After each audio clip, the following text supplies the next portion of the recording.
Hello everyone and welcome back to TCOV Productions. I am the Dungeon Eskimo, and you know what? Clint Eastwood is a really cool guy. I mean, think about it. This one-time Western gunslinger has become like a Da Vinci of filmmaking. He's gone from acting into directing, producing, and even film score composition. Now that's cool.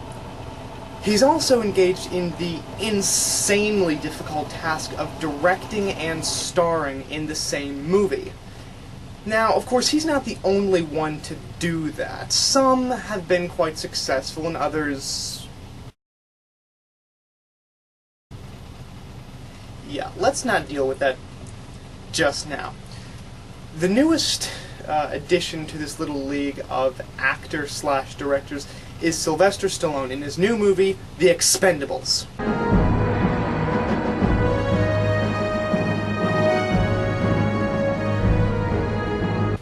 Sylvester Stallone is a member of a select group of actors that is always a bit of an interesting subject for me.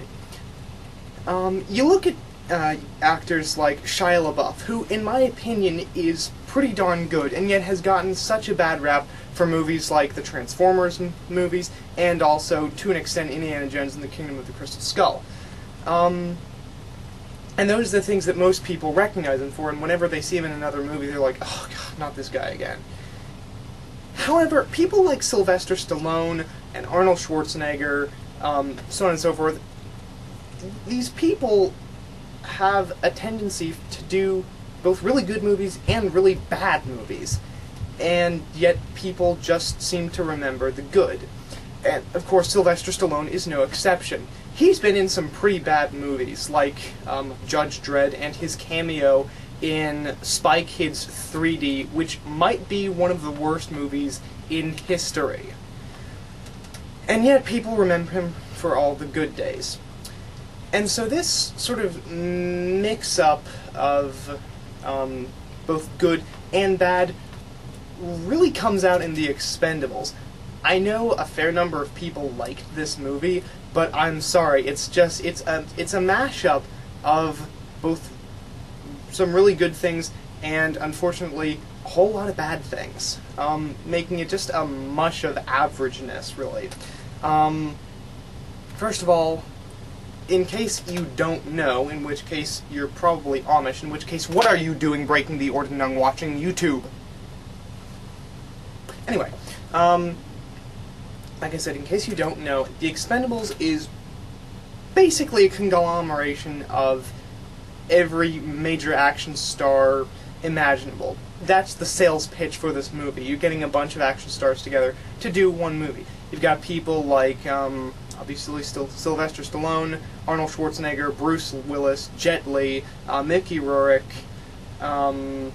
Jason Statham, you know, that sort of thing.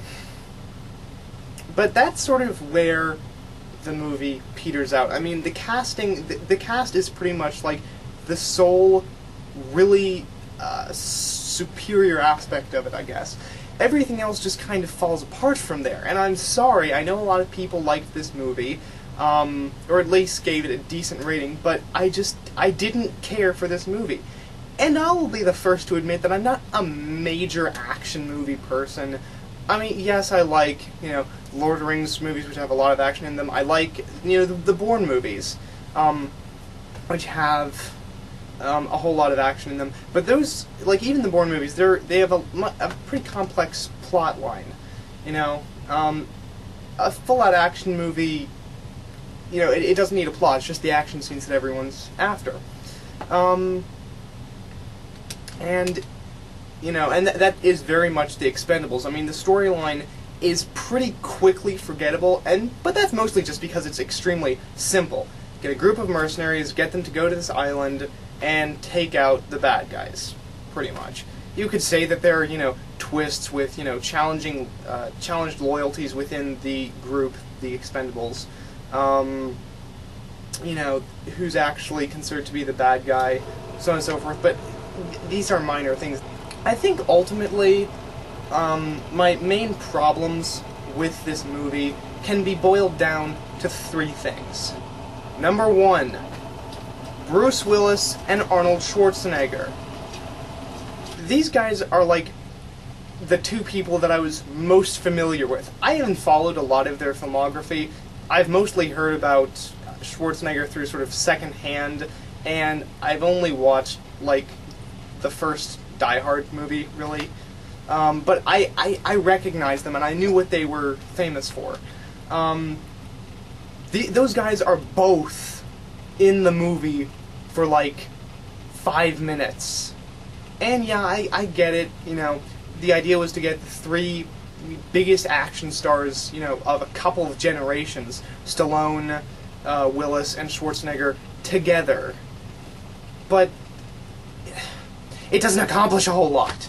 Though I did like Arnold entering in with the angelic lights flowing around him, kind of like the scene where Aragorn walks into the central dining hall or whatever of Helm's Deep in the Two Towers. That was pretty funny.